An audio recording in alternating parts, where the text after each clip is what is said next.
तो हम लोग पढ़ रहे थे हीलियम मॉलिक्यूल का एक्सप्लेनेशन।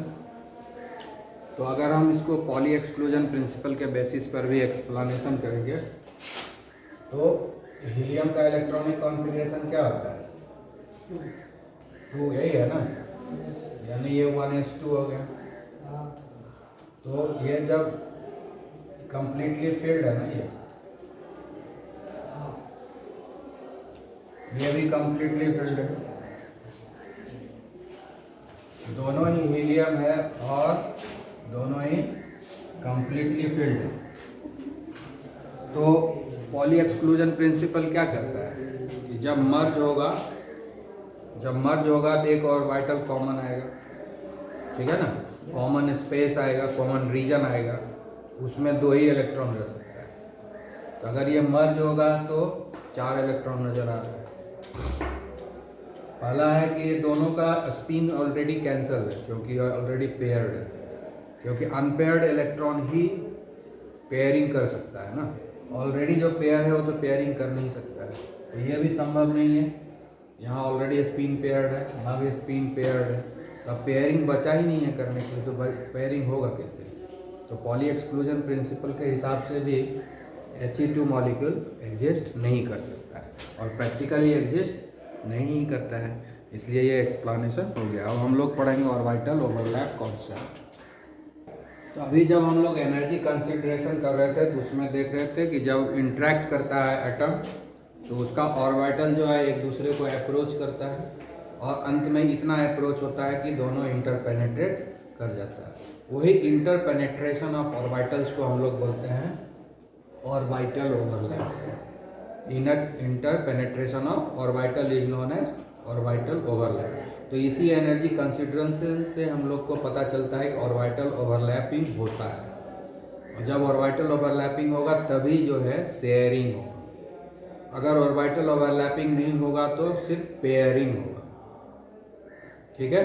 और पेयरिंग से ज़्यादा स्टेबल होता है शेयरिंग, ठीक है ना। पेयरिंग तो ग्रेफाइट और ग्रेफाइट 2 लेयर के बीच में भी होता है, वो वीक बॉन्ड होता है, लेकिन जब शेयरिंग होता है तभी कोवैलेंट बॉन्ड होता है। पेयरिंग होगा तो कोवैलेंट बॉन्ड नहीं बनेगा, सिर्फ वंडरवाल फोर्स ऑफ अट्रैक्शन बनेगा, ठीक है। लेकिन जब शेयरिंग होगा तब दोनों के बीच में कोवैलेंट बॉन्ड डेवलप होगा जो बहुत ही स्ट्रॉन्ग बॉन्ड होता है, ठीक है। तो यहाँ पर एनर्जी कंसिडरेशन में जब देखते हैं कि कोई भी मॉलिक्यूल का फॉर्मेशन होता है तो काफ़ी ज़्यादा एनर्जी रिलीज होता है, और ये तभी संभव है जब इंटरपेनेट्रेशन होगा ऑर्बिटल्स का, ठीक है। एक कॉमन रीजन क्रिएट होगा जिसमें कि इलेक्ट्रॉन अपने आप को एकोमोडेट कर सकता है, ठीक है। आ गया समझ में? तो इसलिए ऑर्बिटल ओवरलैप तो होना ही है। तो ऑर्बिटल ओवरलैपिंग समझ गया, merging of orbital. Orbital overlap का मीनिंग क्या हो गया? Merging of orbital, interpenetration of orbital, ठीक है। इसको हम लोग बोलते हैं ऑर्बिटल ओवरलैप। अब ऑर्बिटल ओवरलैप जो होते हैं 3 तरह का हो सकता है। एक होगा positive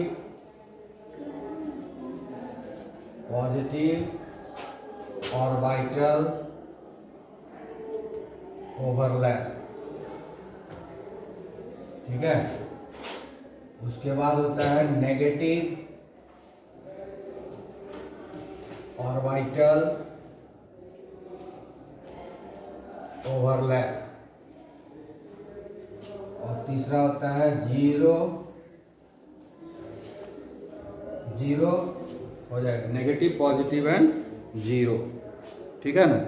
zero overlap, positive, zero orbital लिखना ठीक नहीं लगता है, पॉजिटिव ओवरलैप लिखो, negative overlap and zero overlap. यानी ओवरलैपिंग 3 तरह का होगा, ठीक है ना। ये हो गया type of overlapping, type of overlapping, यानी type of merging, type of sharing, 3 तरह का होगा, ठीक है। पॉजिटिव ओवरलैप का मीनिंग होता है कि न्यूक्लियस के बीच में इलेक्ट्रॉन डेंसिटी इंक्रीज कर जाता है, ठीक है। नेगेटिव ओवरलैपिंग का मतलब हुआ कि न्यूक्लियस के बीच में इलेक्ट्रॉन डेंसिटी डिक्रीज हो जाता है। और जीरो में ओवरलैपिंग होता ही नहीं, तो इलेक्ट्रॉन डेंसिटी में कोई चेंज नहीं आएगा। ठीक है, तो जब पॉजिटिव ओवरलैप होता है तभी कोवेलेंट बॉन्ड का फॉर्मेशन होता है। जीरो ओवरलैप में कोवेलेंट बॉन्ड नहीं बनता है, नेगेटिव ओवरलैप में कोवेलेंट बॉन्ड नहीं बनता है। समझ गए? तो सिर्फ जो है पॉजिटिव ओवरलैप में होगा। ठीक है, अब हमारे पास जो ऑर्बिटल है, जो सबसे ज़्यादा पॉपुलर ऑर्बिटल है वो एस ऑर्बिटल है, दूसरा पी ऑर्बिटल है ना, एस है, पी है और डी है और एफ। ठीक है ना, एस मतलब क्या हुआ? स्फेरिकल। स्फेरिकल है ना, तो ये नॉन डायरेक्शनल हुआ। स्फेरिकल को हम लोग क्या बोलते हैं? Non directional. Why it is called non directional? Because it is uniformly distributed in all the possible direction. ठीक है ना, here electron density is distributed in all the possible direction. ठीक है, कितना डायरेक्शन होता है इस दुनिया में? चार होता है। हाँ, गिनती नहीं हो पाएगा। ठीक है ना, काउंटेबल नहीं है। ठीक है ना, ये एक डायरेक्शन, ये भी डायरेक्शन है, ये भी डायरेक्शन है, ये भी डायरेक्शन है, ये भी डायरेक्शन है। 360 डिग्री घूमते है ना, हर डिग्री में एक डायरेक्शन है। 1 डिग्री से 2 डिग्री के बीच में जो 1 डिग्री है उसमें फ्रैक्शनल डायरेक्शन भी है, इसलिए गिनती करना मुश्किल है कि कितना डायरेक्शन है इस दुनिया में। हाँ, वो तो 90 डिग्री के एंगल पे जो 4 डायरेक्शन वो जानते हैं हम लोग। हैं, उसके बाद बीच में कहीं रहता है तो हम लोग जैसे नॉर्थ ईस्ट, मतलब नॉर्थ और ईस्ट के बीच वाला एरिया, तो हर के लिए डायरेक्शन होगा, तो डिग्री के हिसाब से डायरेक्शन लिखना होगा। इतना डिग्री नॉर्थ वेस्ट, चलो गिनते जाओ। समझ गया ना? तो ये क्या है? स्फेरिकल है ना। फुटबॉल, फुटबॉल कितना direction? All the possible direction, है ना। आई बात समझ में? क्रिकेट बॉल, वो सब में डायरेक्शन का कोई गिनती ही नहीं है ना। It is uniformly distributed in all the possible direction, तो इसीलिए इसको बोलते हैं नॉन डायरेक्शन, क्योंकि डायरेक्शन हम पर्टिकुलर बता ही नहीं सकते। कोई एक डायरेक्शन तो है नहीं, दुनिया का जिस डायरेक्शन में सोचो उधरे वो नजर आता है। समझ गए ना? और पी ऑर्बिटल सिर्फ 3 डायरेक्शन में नजर आता है। ठीक है, along the X axis, along the Y axis, along the Z axis. ठीक है ना। डी ऑर्बिटल 5 डायरेक्शन में है, बताया है ना। और एफ ऑर्बिटल 7 डायरेक्शन में है। समझ गया कि नहीं? तो 7 का डायरेक्शन तो यही दिखा दिए। और एस ऑर्बिटल सारे डायरेक्शन में है, इसलिए बोलते हैं इसमें कोई डायरेक्शन ही नहीं है। ठीक है ना, आया बात समझ में? हैं? तो इसीलिए फुटबॉल है, क्रिकेट बॉल है, कैसे भी टकरा सकता है ना। हैं? इम्पैक्ट सेम होगा। समझ गए कि नहीं? अब एक तो ईटा लेंगे, ईटा उसको ऐसे सामने फेंकेंगे लंबा वाला हिस्सा से, ज़्यादा चोट लगेगा। फ्लैट से फेंकेंगे, कम चोट लगेगा। समझ गए कि नहीं? क्योंकि डायरेक्शन अलग अलग है, इसलिए इम्पैक्ट अलग अलग होगा। लेकिन क्रिकेट बॉल है, फुटबॉल है, उससे इम्पैक्ट सेम होगा किसी भी डायरेक्शन में। अगर एनर्जी हम सेम सप्लाई किए हैं तो इम्पैक्ट सेम होगा। लेकिन जो जिसका डायरेक्शन है, तो उसके डायरेक्शन के अलोंग जब हिट करेंगे तो वो सबसे ज़्यादा इम्पैक्ट देगा। जैसे px है, अलोंग px हम हिट करेंगे तो वो सबसे ज़्यादा इम्पैक्ट देगा। और x और y के बीच से हिट करेंगे तो कोई फर्क नहीं पड़ेगा उसको। समझ गए कि नहीं? हाँ, तो यही याद रखना है। समझ गया ना? तो ओवरलैपिंग, तो अगर s ऑर्बिटल और एस ऑर्बिटल चाहे जैसे मर्जी हो टकरा दो, ओवरलैपिंग तो होना ही है, 100% गारंटी। कैसे भी टकरा दो, है ना, ओवरलैपिंग होना ही है, क्योंकि सारे डायरेक्शन में मौजूद है ना। मतलब एस ऑर्बिटल गॉड हो गया, everywhere, exist everywhere, wherever you find, हाँ, just you need to find it. So S orbital is the god orbital, ठीक है ना। हाँ, कुछ भी वो मिलेगा, ये ओवरलैपिंग होना है, एस और एस टकराएगा, ओवरलैपिंग होना है, एक्सीडेंट कंफर्म। समझ गए कि नहीं? एस ऑर्बिटल और एस ऑर्बिटल टकराया तो एक्सीडेंट सीवियर होगा, समझ गए कि नहीं? हाँ? तो इसलिए मैक्सिमम ओवरलैपिंग कराना है, यानी मैक्सिमम स्टेबिलिटी होगा इसके बाद, यानी एंड रिजल्ट जो होगा वो फैंटास्टिक होगा।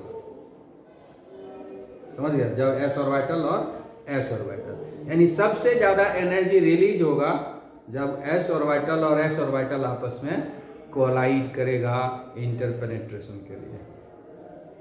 समझ गए? तो इसको हम लोग बोलते हैं पॉजिटिव ओवरलैपिंग। ये क्या हो गया? पॉजिटिव ओवरलैपिंग, क्योंकि दोनों के बीच में इलेक्ट्रॉन डेंसिटी बढ़ गया, बढ़ना कंफर्म है। समझ गया ना? ओरिएंटेशन देखना नहीं है कि हम किस डायरेक्शन में अटैक करें, कैसे ही भी जाओ पटक दो खाली, बस हो गया इधर ओवरलैपिंग, ठीक है ना। सीधा बॉल लो और माथा में मार दो, ठीक है? आया बात समझ में? ये हुआ पॉजिटिव ओवरलैपिंग, इसको क्या बोलते हैं? Positive overlapping. उसके बाद जो है एक एस रहेगा और दूसरा पी रहेगा, ये भी हुआ पॉजिटिव ओवरलैपिंग। अभी सिर्फ पॉजिटिव ओवरलैपिंग बता रहे हैं। ये हुआ एस एस ओवरलैप, इसको क्या बोलते हैं? S S overlap. और ये हो गया एस पी ओवरलैप, ठीक है ना। एस पी, एक तरफ एस रहेगा, ठीक है, और पी जो है ना अलोंग द एक्सिस अटैक करेगा, तो मैक्सिमम ओवरलैपिंग होगा। Along the axis, x axis है, वाई एक्सिस या Z axis, along the axis अगर वो एस ऑर्बिटल से ओवरलैप करता है, एस ऑर्बिटल का डायरेक्शन नहीं देखना, वो जैसे मन वैसे रहेगा, सिर्फ पी को अपने एक्स एक्सिस के अलोंग अटैक करना है, तो मैक्सिमम ओवरलैपिंग होगा। समझ गए ना? तो इसलिए ये पॉजिटिव ओवरलैपिंग हुआ। तीसरा हुआ कि अगर पी पी ओवरलैपिंग हो जाए, पी पी,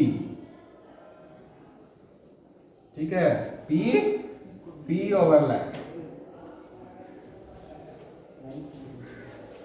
ये भी मैक्सिमम होगा। मतलब सर से सर टकराया, मैक्सिमम नुकसान। समझ गया कि नहीं? हेड ऑन कॉलिजन, कार आमने सामने टकराया, समझ गया कि नहीं? तो मैक्सिमम होगा कि नहीं ओवरलैपिंग? हाँ, एंड प्रोडक्ट जो है स्टेबल होगा, तुरंत डेड बॉडी ही निकलेगा वहां से, ठीक है ना। हाँ? और ऐसे कार जा रही है, बगल से ऐसे कार स्क्रैच मारते हुए निकल गया, कुछ पता नहीं, है ना। यानी यहाँ पर डायरेक्शनल कैरेक्टर है तो डायरेक्शन के हिसाब से होगा। इस दोनों केस में किसी डायरेक्शन में अटैक हो गया, कोई बात नहीं। जब एस ऑर्बिटल इन्वॉल्व नहीं है तो डायरेक्शन का इंपॉर्टेंस है कि किस डायरेक्शन में कॉलिजन हो रहा है। अगर हेड, इसको बोलते हैं हेड टू हेड कॉलिजन, इसको क्या बोलते हैं? Head to head collision. समझ गया ना? हाँ, ये हेड टू हेड कॉलिजन हो रहा है तो maximum interpenetration, maximum overlapping, maximum release of energy. समझ गया ना? तो मॉलिक्यूल जो है लोअर एनर्जी स्टेट में चला जाता है। समझ गए? ये सारा एग्जांपल क्या है? पॉजिटिव ओवरलैपिंग का। अभी तक जितना दिए सब क्या है? Positive overlapping.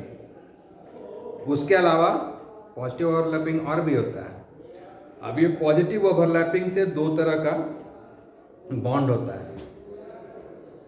जो ये कोवलेंट बॉन्ड है वो दो तरह का होगा।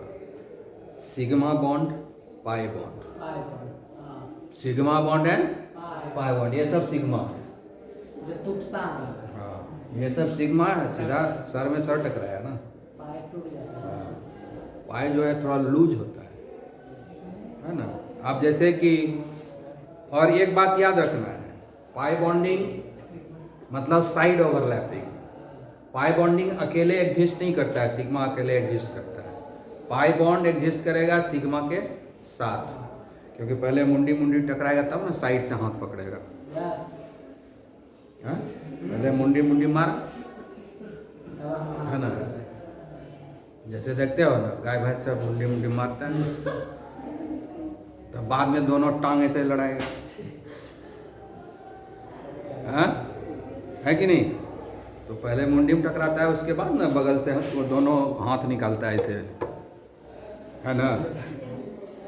तो ये हुआ साइड ओवरलैपिंग, ये हुआ साइड ओवरलैपिंग। और सर ऐसे लगाया, वो हो गया हेड टू हेड कोलिजन।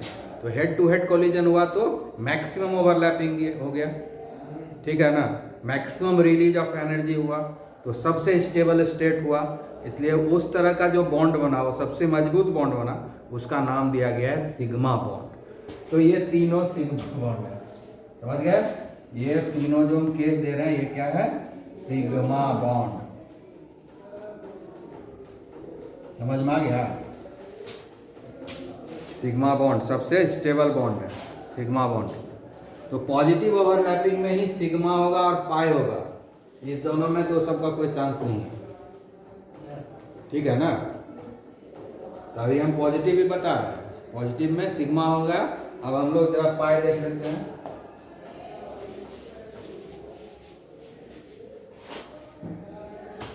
अब ये देखो, अलोंग द एक्स एक्सिस होगा, अलोंग द वाई एक्सिस होगा collision, along the Z axis होगा। अलोंग द, ये हुआ एक्स एक्सिस, वाई एक्सिस, इधर जेड एक्सिस, ठीक है ना।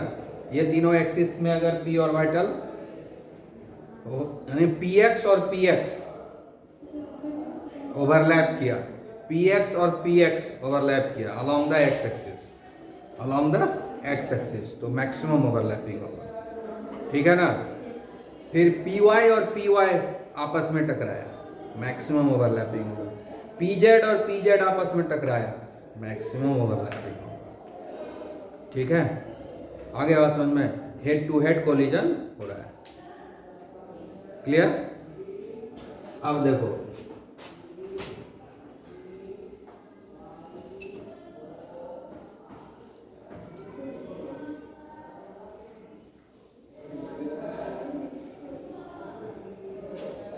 अब यहां पर है कि इलेक्ट्रॉन डेंसिटी इसमें तो सब जगह रहता है, कैसे भी टकराए।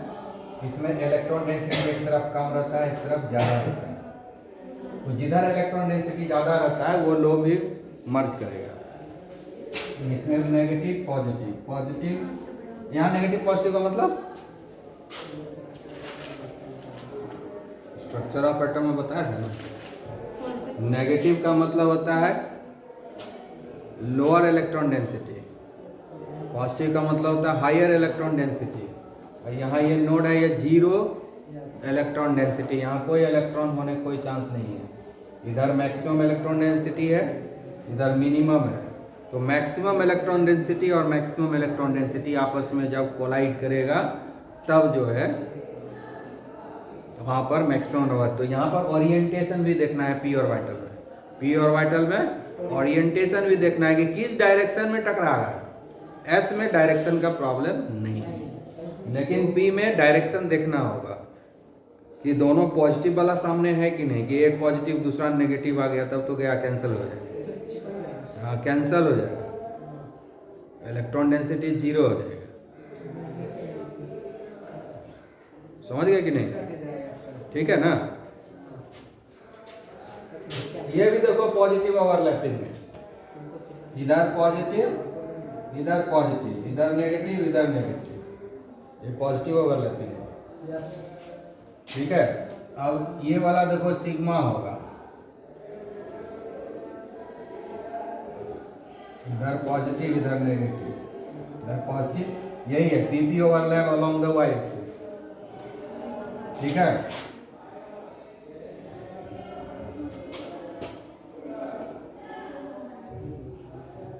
ये हुआ positive overlapping along the Z axis, ये अलोंग द एक्स एक्सिस हुआ, Yes.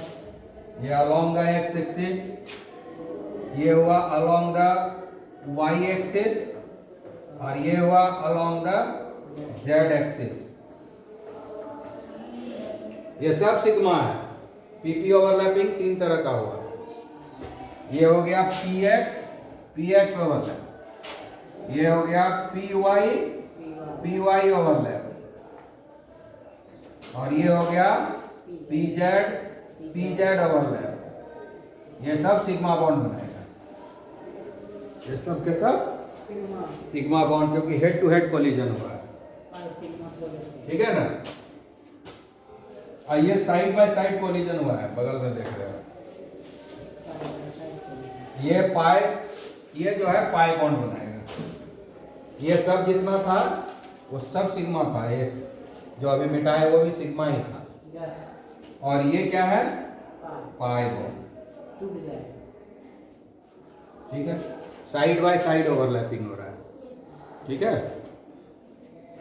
आ गया समझ में।